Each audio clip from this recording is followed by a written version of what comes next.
Hello, true believers, and welcome back to another edition of BK's Bullets. My name is not Brent Casina. My name is Jim Afanis, and from time to time, I like to raid Brent's channel to give you guys a slightly different take on comic book video games and comic book reviews and comic book movies. And today we're going to be talking about none of those. We're actually going to be talking about a comic book television show, DC's Titans, Season 3. I finally got through watching everything, and I want to give you guys my official reaction. So without further ado, let's dive right in.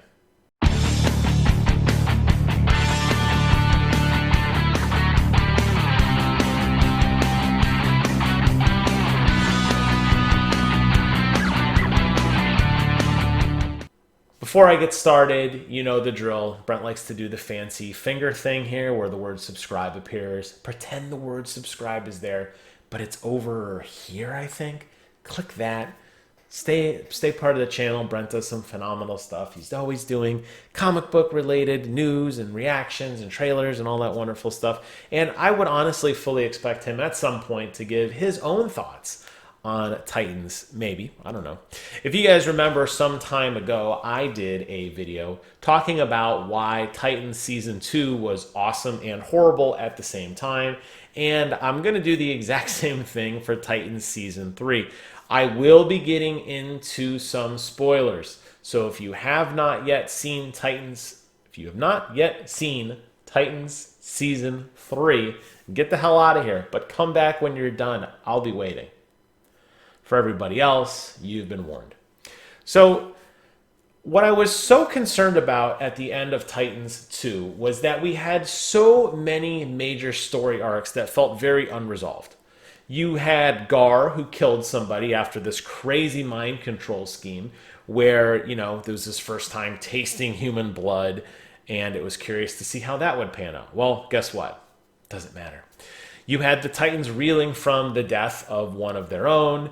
You had Connor kind of being manipulated and finding out that he's not who he thinks he is. He's basically a lab-created person, and he's struggling with his own identity. How will he fare in this brave new world?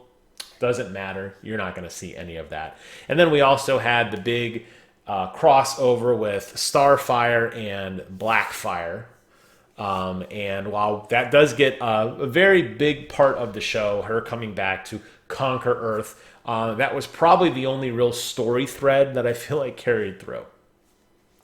A lot of this season revolves around the Red Hood.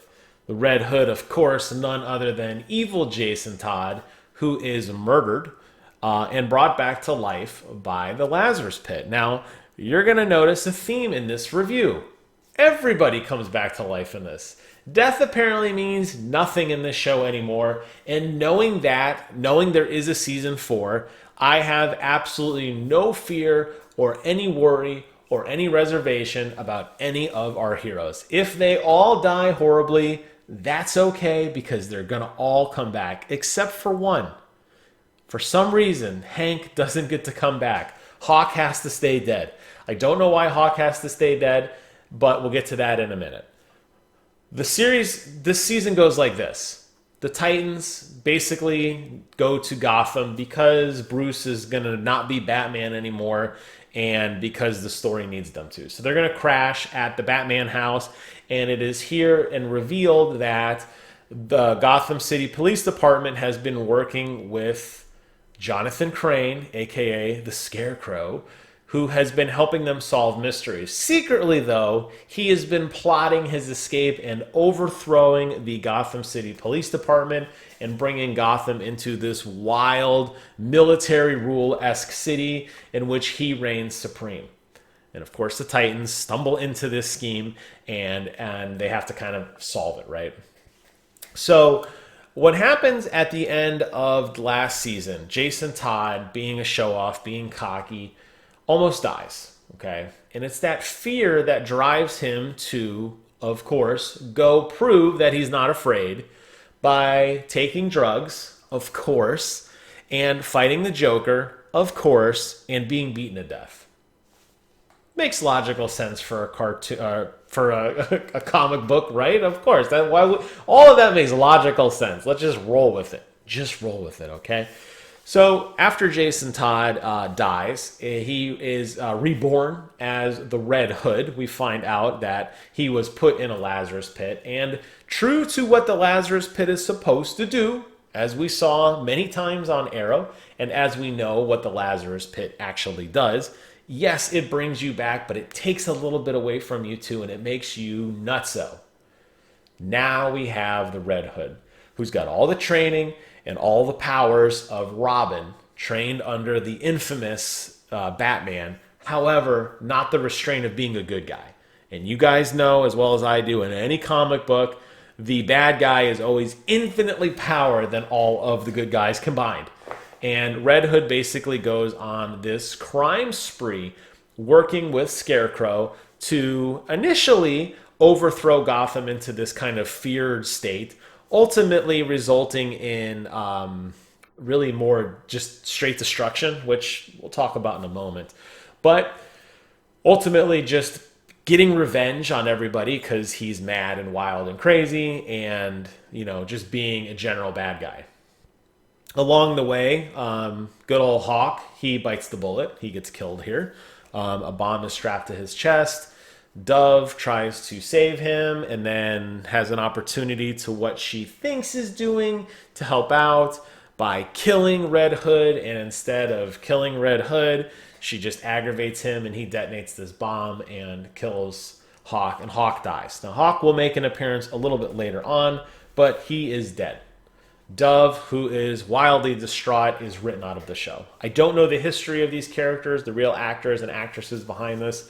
For whatever reason, they felt that these guys were just too much, and we had to say goodbye to them. So, for all intents and purposes, Hawk and Dove are no more. Hawk is dead. Dove goes to Paris to mourn. Basically, get off the camera, lady. We need to move on to other things. I'm looking ahead here, episode 4 and 5, focusing on the saga in the background of the two sisters, the Starfire and her sister, the evil empress who came from outer space. That was actually really, really well done. I like that there was some tension there. We find out kind of their backstory through some very bizarre flashback sequences. But I thought they were strong episodes all in all. I think where it really starts to hit the fan is episode 7, 51%, and then basically through the rest of this 13-episode run, things start to get very, very bizarre. In no particular order, Nightwing dies and is brought back in the Lazarus pit. Perfectly fine, by the way. No, he's perfectly fine. He's actually more pure of heart now than he was when he went in, and he finds Nightwing during this process. Okay. We also have Tim Drake, who is definitely going to be the Robin, the next Robin. I mean, we know this from the comic books. Basically a nerdy super fan of the Titans. Tim Drake joins the Titans kind of just as a third wheel of a super fan who knows a lot of information about them, a little bit too much. Somehow is a self-trained karate master from watching YouTube videos and a computer hacker. He gets killed as well. But don't worry, when he goes to the afterlife, both him and Wonder Girl are able to leave the afterlife because Hawk, remember him, Hawk comes back and helps them out. So Hawk is like, well, I'll stay behind and fight the evil demons of people who need my help who have died, but you guys go back to life. And they're magically reincarnated, no penalties at all. So they died and they're just alive again because show. Weird. Didn't involve the Lazarus pit, but okay. That's when I knew. That's when this show really went downhill, when the consequences for overzealous, overreaching, overarching characters die and they just come back because they come back. Anyways, we also had, and again, in no particular order, we had Scarecrow take over the Bat Mansion, learning the true identities of everybody, including Bruce Wayne, living in the Batcave, setting it up as his official base of operations to detonate these bombs to destroy the city. How are the bombs stopped, you asked? Well, they're not. Unfortunately, one of them goes off before the Titans can get their act together. This is around episode 11 or 12, where the Titans are still trying to figure out what's going on.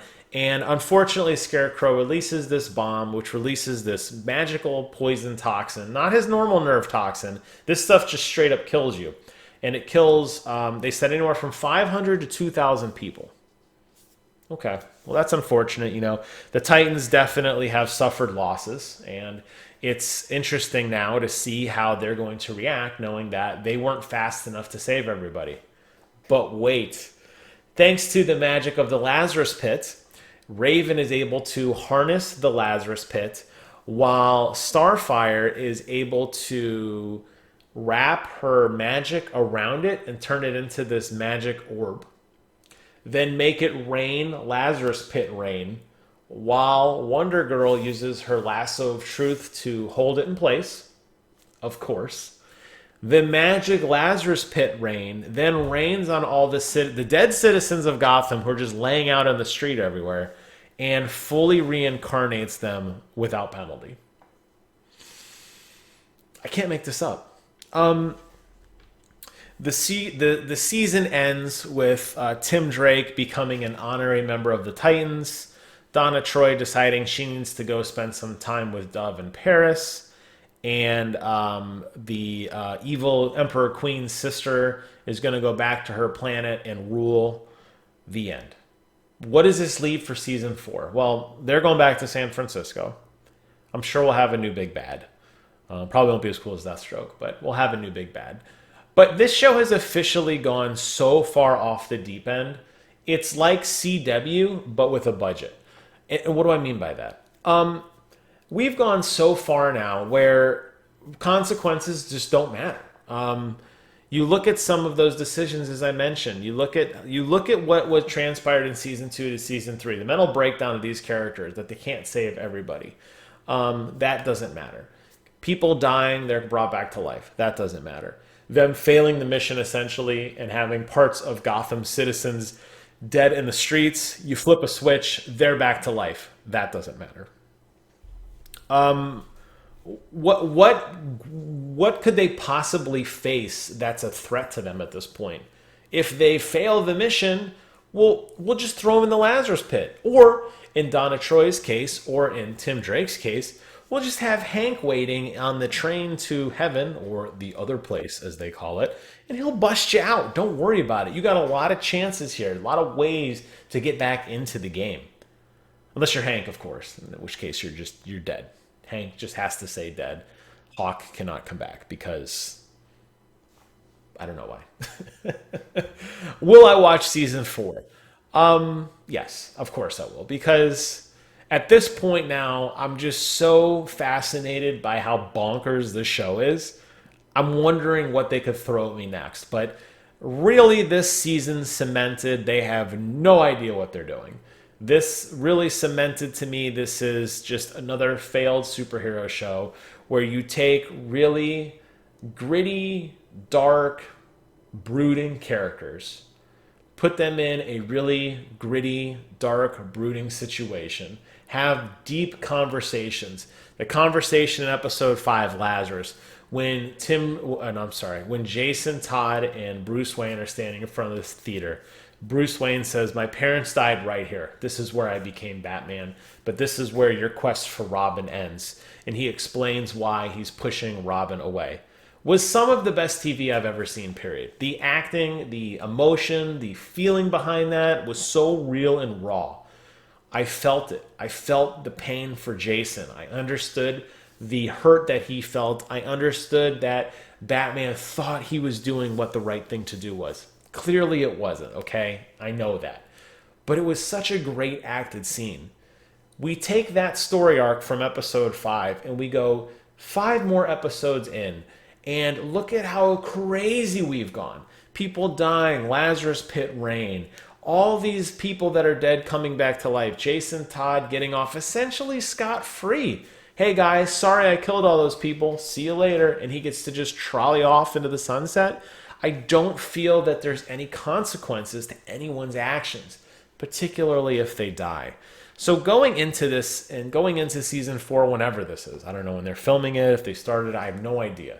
But whenever it comes out, I will watch it. I will most likely give a review on this channel because that's what I do. But I'm going to sit there and watch and laugh and expect not a whole lot. Because at this point, I think this show really amounts to a whole lot of nothing. If you think I'm wrong, leave a comment below and tell me why you think this is a masterclass piece of television, and I will laugh in your face virtually. With that, I'm closing out this video. Hope you guys found it interesting and informative. Hopefully a little more interesting than the crazy nonsense that is Titans Season 3. Thank you guys so much for watching. Take care of yourselves, and until next time, I will see you guys in the funny pages.